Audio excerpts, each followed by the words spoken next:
Oh, oh. Hubungan saya dengan Ustaz Harundin. Nak sebut lah. Ya.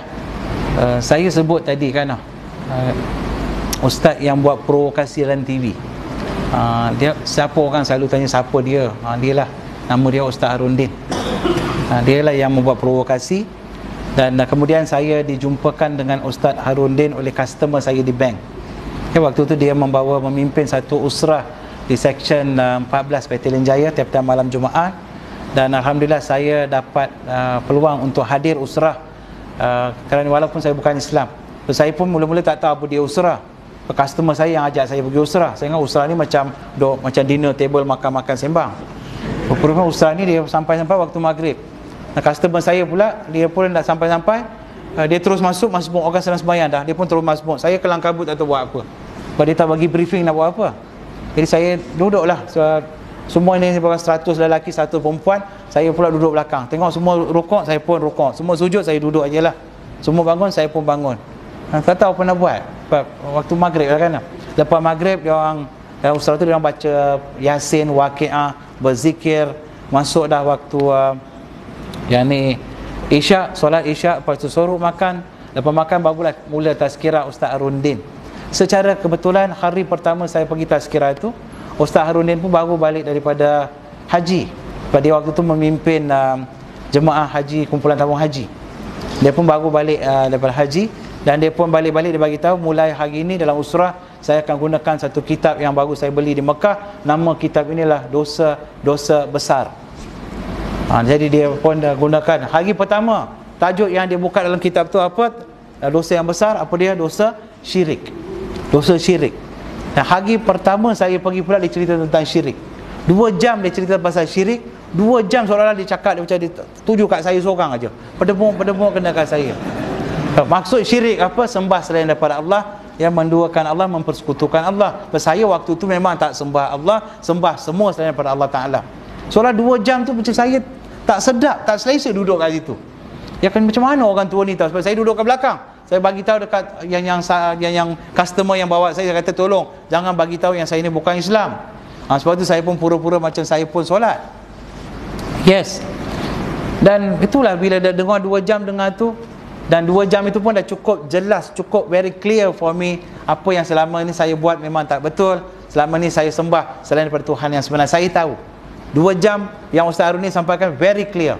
Tapi walau bagaimanapun my friend Mr. Syaitan kata KIV dulu, jangan nanti masuk Islam ada pula tak betul, nak keluar nanti payah.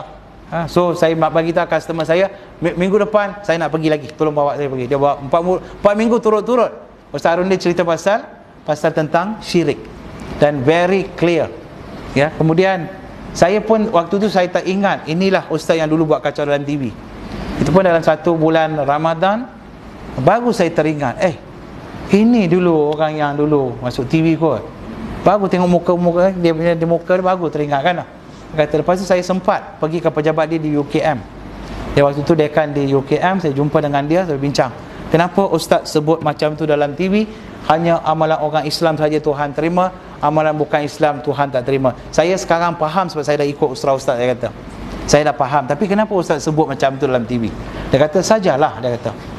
Saja, pasal saya tahu ramai orang bukan Islam pun tonton forum Perdana Ehwal Islam. Sebab kadang-kadang orang telefon bagi komen, orang bukan Islam telefon Ustaz Harundin. Dia kata, Haji, semalam you pakai itu baju biru tak ada sedap, you baik tukar hijau lah. Lepas korang komen. Dia punya fan club lah yang bukan Islam. Ya, penyokong-penyokong bukan Islam dia sebut. And then yes, ini pengalaman. Kemudian dia kata itulah sebab saya sebut begitu. Tujuan saya sebut sebagai provokasi, dia kata. Tujuan sebagai provokasi. Tengok kamu dengar, kamu terkesan, dia kata. Itu tujuan saya sebut, dia kata. Dan dia pun explain pada saya, dia kata, dan saya tanya kat dia, takkanlah amalan yang orang yang bukan Islam, amalan yang baik macam tu Tuhan tak terima? Saya tanya kat dia. Dia pun ambil marker, dia pun lukis kat whiteboard. Dia buat satu bulatan besar. Dia kata, katalah ini 10 ekar tanah, saya bagi kat you, saya bagi kat kamu. Saya bagi kat kamu bukan saja tanah 10 ekar, saya bagi lagi 10 orang pekerja, bagi modal kerja RM10,000, bagi biji benih, baja, semua jentera apa semua saya bagi. Saya minta kamu usahakan tanah saya 10 ekar. Kamu pula ambil semua-semua yang saya bagi, kamu pergi usahakan tanah orang lain. Hujung bulan, kamu datang jumpa dengan saya, kamu minta upah. Maukah saya bayar upah kepada kamu? Saya kata memang tak bayar. Kenapa? Sebab saya kerja kat sana, bukan kat sini. Tahu pun kamu. Begitulah Allah Subhanahu Wa Taala mencipta kamu, dan kamu pun tadi mengaku Tuhan itu satu. Tuhan yang satu mencipta kamu, yang jadikan kamu, yang bagi segala-gala udara, matahari, bintang, segala-gala nikmat Tuhan ciptakan. Allah ciptakan untuk kamu. Kamu gunakan semua nikmat yang Allah bagi pada kamu, tapi kamu pergi sembah macam-macam benda lain selain daripada Allah. Besok di akhirat kamu datang jumpa dengan Allah Ta'ala, minta, ya Allah bagi aku syurga hari ini, ya Allah. Maukah Allah bagi syurga pada kamu? Bagus, saya pun terduduk. Memang duduk pun waktu tu, ya. Yelah man, I never thought that way at all. Tak ada orang pernah bagi tahu saya cara macam tu. Saya sejak daripada kecil pun saya sebut Tuhan satu, Tuhan satu. Dia kata kamu mengaku Tuhan satu sambil sembah selain Tuhan yang satu, pada hari akhirat kamu jumpa dengan Tuhan yang satu, minta dengan Tuhan yang satu syurga, mahukah dia bagi syurga pada kamu? Sebab tu Allah sebut, barang siapa sembah selain daripada aku atau mempersekutukan aku, yang menganggap ada Tuhan selain daripada aku akan tunjuk kemarahan aku yang amat-amat sangat di hari akhirat. Aku akan campakkan mereka selama-lamanya dalam neraka. Allah ada hak untuk buat, ya. Allah ada hak untuk buat. Jadi kalau kita kata tapi orang yang petani tadi yang pergi usahakan tanah tu, dia orang yang baik. Orang yang baik belum tentu dapat qualification, dapat gaji.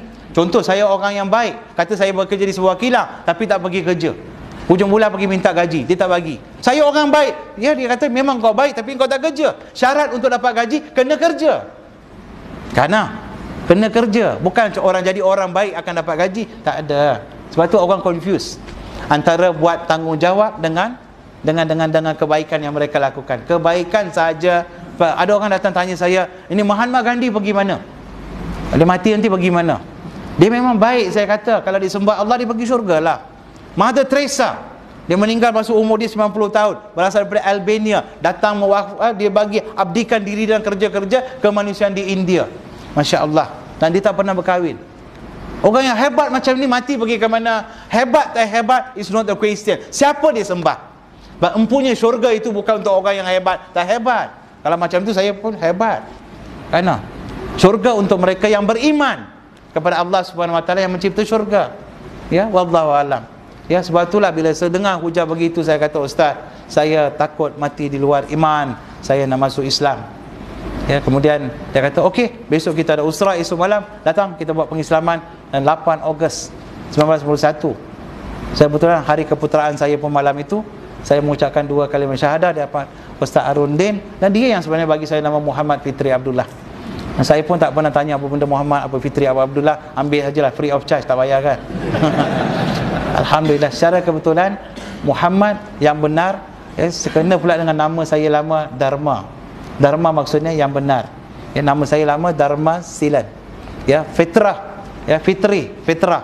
Ya, fitrah, bersih. Silan maksudnya orang yang bersih. Ya, jadi secara betulan nama yang dia bagi betul pula, ngam-ngam pula dengan nama saya sekarang ni. Ya, sebab Abdullah, nama bapa saya Lecumanan.